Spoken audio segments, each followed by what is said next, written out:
Hello, नमस्कार। मैं doctor Himanshu Parashar. आज मैं आपको बहुत इम्पोर्टेंट टॉपिक के बारे में बताऊंगा। आज मैंने एक ओपीडी में पेशेंट देखा, उनको ब्रेन स्ट्रोक और हार्ट अटैक में डिफरेंस ही नहीं पता था। और ये सिर्फ उनकी स्टोरी नहीं है, ये आप में से जितने लोग वीडियो देख रहे हैं 90% पेशेंट को ये नहीं पता होगा कि ब्रेन स्ट्रोक क्या है और हार्ट अटैक क्या है।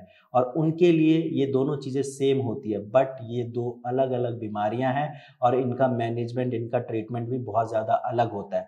तो आज इस वीडियो में हम बात करेंगे कि ब्रेन स्ट्रोक और हार्ट अटैक में क्या डिफरेंस है। तो चलिए वीडियो को स्टार्ट करते हैं और लास्ट तक वीडियो को देखना, ताकि आप भी समझ पाओगे कि ब्रेन स्ट्रोक और हार्ट अटैक में क्या डिफरेंस होता है।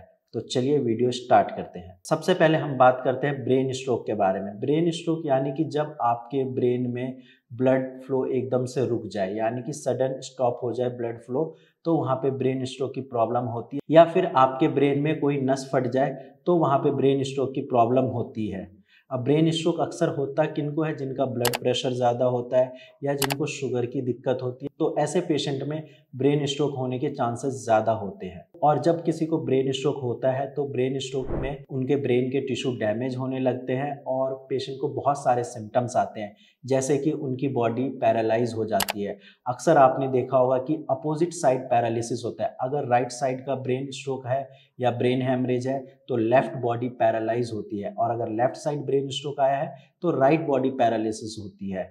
इसके अलावा पेशेंट को चलने फिरने में दिक्कत होती है, हाथ पैर में नंबनेस यानी कि सुन्नापन होता है, सुन सा फील होता है, कोई सेंसेशन नहीं होती। और कई पेशेंट में ये भी देखा गया है कि चक्कर आने लगते हैं या वॉमिटिंग जैसा फील होता है। तो अगर आपको ये सारे सिम्टम्स आ रहे हैं तो आप ये समझ सकते हैं कि ये ब्रेन स्ट्रोक की वजह से हुआ है, और इसको तुरंत आप डॉक्टर से कंसल्ट करके ठीक करिए।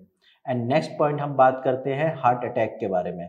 यानी कि हार्ट अटैक अगर मैं सिंपल लैंग्वेज में बताऊं तो जब आपके हार्ट की मसल्स को प्रॉपर ब्लड सप्लाई नहीं होती है तो वहाँ पे हार्ट अटैक की प्रॉब्लम हो सकती है। और ऐसा इसीलिए होता है क्योंकि हार्ट की जो आर्टरीज होती है, जो ब्लड कैरी करते हैं, वहाँ पे क्लॉट फॉर्मेशन हो जाता है, जिसकी वजह से हार्ट मसल्स को प्रॉपर ब्लड नहीं मिल पाता या फिर प्रॉपर ऑक्सीजन की सप्लाई नहीं हो पाती।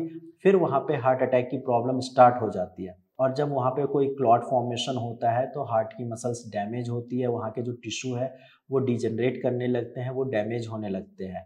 अब हम बात करते हैं हार्ट अटैक के क्या क्या सिम्टम्स होते हैं और कैसे पता कर सकते हैं कि किसी को हार्ट अटैक की प्रॉब्लम हुई है या नहीं हुई। तो देखो, हार्ट अटैक का सबसे मेन जो सिम्टम होता है पेशेंट के चेस्ट में पेन। अगर उनके सीने में लगातार दर्द रहता है और वो दर्द कई बार हाथ तक रेडिएट करता है। अगर आपके आसपास कोई ऐसे पेशेंट हैं जिनके चेस्ट में पेन होता है और वो पेन उनके हाथ तक पूरा रेडिएट करता है, उंगलियों तक आता है, तो आप ये समझिए कि हार्ट अटैक की प्रॉब्लम हो सकती है।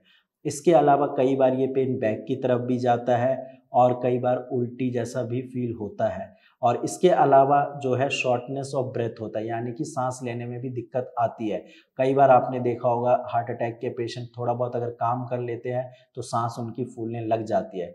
तो ये सारे मेन सिम्टम्स हैं जो कि हार्ट अटैक पेशेंट अक्सर फेस करते हैं। तो अगर आपको या आपके किसी जानने वाले को ब्रेन स्ट्रोक की प्रॉब्लम है या हार्ट अटैक की सिम्टम्स आ रहे हैं तो इसको इग्नोर नहीं करना है, तुरंत डॉक्टर को दिखाइए, क्योंकि ये काफ़ी इमरजेंसी वाला केस होता है। ऐसे केस में पेशेंट के लिए स्टार्टिंग के कुछ घंटे बहुत ज़्यादा इंपॉर्टेंट होते हैं, और अगर आपने स्टार्टिंग में कोई एक्शन ले लिया तो वहाँ पे चांसेस है कि पेशेंट की लाइफ बच सकती है। बाकी अगर आपके पास कोई टेस्ट रिपोर्ट है, चाहे वो ब्रेन स्ट्रोक की हो यानी कि सीटी स्कैन, एमआरआई हो, या फिर हार्ट की कोई रिपोर्ट है, तो आप डायरेक्ट मेरी टीम के साथ शेयर कर सकते हैं। आज की वीडियो में इतना ही। धन्यवाद।